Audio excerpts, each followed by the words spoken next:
Just breathe. It'll be alright. Celeste was a game released back in 2018. I originally tried playing it back in 2020 when COVID hit us like a truck, and originally it never really clicked for me, but I really wanted it to.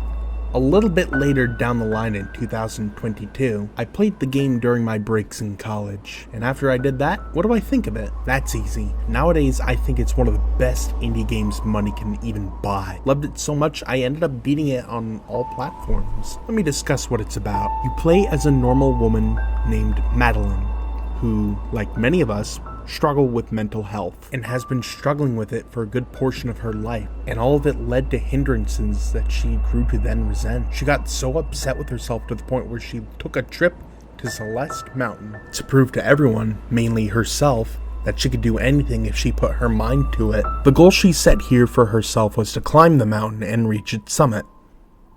But you know, it's not going to be that easy with a 10-hour long game. The thing about Celeste Mountain is that it is enchanted, and being the main source of many strange occurrences you encounter on your adventure, the mountain shows its visitors things that they might not want to see.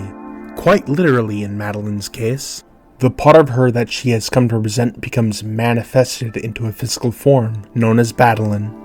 Clever. Between the big challenges of climbing the mountain, Madeline holds her back and sabotages her every single time. This was proven to be the hardest thing Madeline has ever done, both physically and mentally. She manages to get bits of help from people she meets along the way. Some can apply to a rude yet wise old lady, a selfie-loving dude from Seattle named Theo, and a ghostly hotel owner named Mr. Oshiro. Very few characters, of course, but all bubbling with their own personalities, and they all serve a purpose not just to support Madeline, but also help put a smile on the player's face. Now let's see if this game can reach the summit of a high score from me, shall we?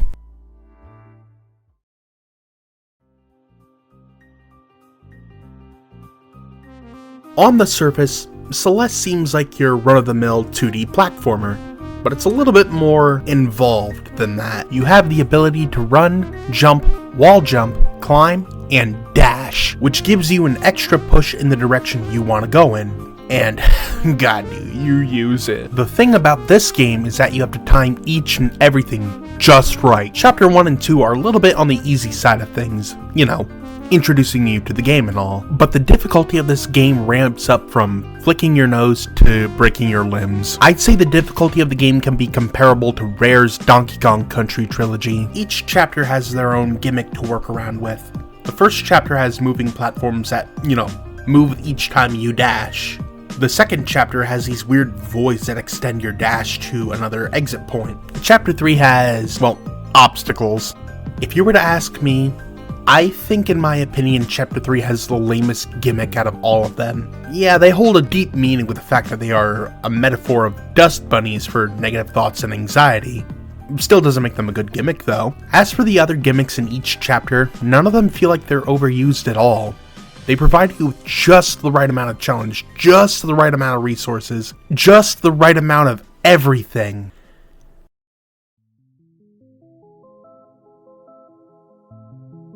Yeah, I'm just gonna cut straight to the point. Whoever made the art for this game, pixel art, even just regular 2D art, yeah, they deserve to drink the finest beverages and eat the finest meals on gold plates. The wide range of 2D art and pixel art made this game a freaking marvel to look at. Each chapter of the game has so many colors and make the tone of each chapter feel so breathtaking. Now, if you were to ask me what the best looking indie game looks like, I'd honestly say it's tied between Hollow Knight and Celeste for me. Like, yeah, Hollow Knight does suit the gloomy, abandoned vibes that the whole Hollowness goes for, but honestly, Celeste, it just fits that mystical vibe for me so much more, and I think it honestly, to an extent, looks better than Hollow Knight. Do know, I'm not trying to shit on Hollow Knight, I like that game too. I just have a bit of an art style preference. Alright, I'm getting off the script, let's go. The soundtrack is good for a nice chunk of the game, but honestly, to me personally, the best bits of the soundtrack come in the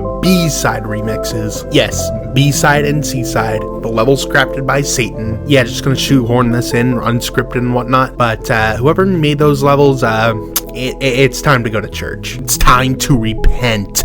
Anyways, the music in the B-side remixes honestly outshine the original soundtrack for me personally. Not to say that it's bad or anything, just a little bit different. My personal favorite remix was Golden Ridge's remix done by In Love with a Ghost. Here, let me just play a small snippet real quick.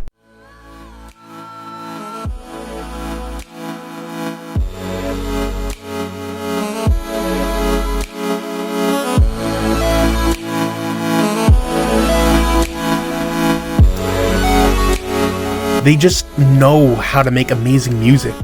I listened to a handful of their songs in the past, and honestly, a lot of them are my favorites. Some of them are personally Flowers and We Never Met, but Can We Have a Coffee or something? Yes, I know, mouthful of words. Honestly, the main theme itself has honestly been bouncing around in my head these past few days. That and the Minecraft theme. I've been going through my 2-week Minecraft phase this past month, and this theme is starting to drive me insane. I need help. Somebody please help. So overall, it sounds like I'm really enjoying this game, and I think it might be perfect. But even with all the things I've been saying about it, all the nice things, nothing's perfect. Not even this.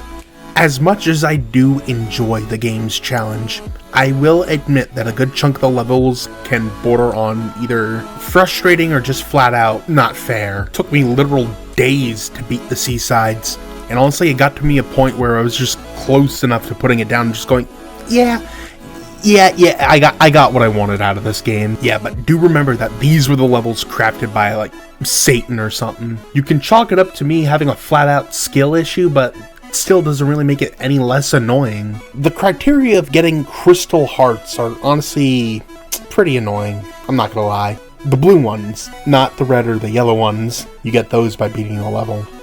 The blue ones have this weird criteria to get. It's like, dash in this direction or beat this puzzle. It honestly reminds me of FNAF 3, where it just gets really annoying trying to get the good ending. I also personally wouldn't mind there being more bonus content. I don't think that the Pico 8 is a good alternative. And one more con that I have personally, yeah, I'm not too wild about the boss fights. Badlands was good though, don't get me wrong, but Mr. Oshiro, no, your fight sucks, I'm sorry. Told you Chapter 3 was the worst one.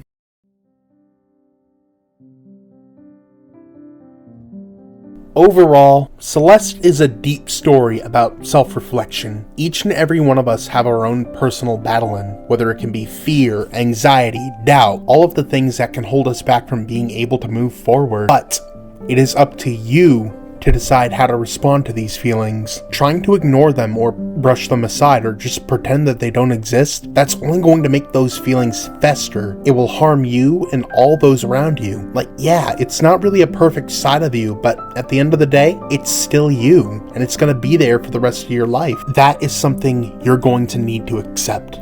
That feeling's not going to go anywhere. But however, by choosing to work with yourself instead of against yourself, you can learn to live with yourself and live with that side of you. And you're going to find an even bigger strength by working with yourself instead of leaving that part behind. It will not happen immediately, and it's not going to be easy whatsoever. It's going to be a lot of hard work, but if you're willing to work towards that goal of yours, you can reach the summit of your own mountain. And personally, that's one of the strongest things you can do, and that's pretty cool. But for now, I should probably wrap up on my review of this game. This game honestly holds a lot of meaning and power, and it's a game that makes every bit of its challenges worth it, despite all the cons I listed just a bit ago. Even if there are levels that border on the edge of frustrating, it doesn't really take away from the fact that this is an incredible game. Celeste came out in 2018. It scored a perfect 10 out of 10 on IGN, a 92 on Metacritic, and also a 10 out of 10 on Steam. And as for me,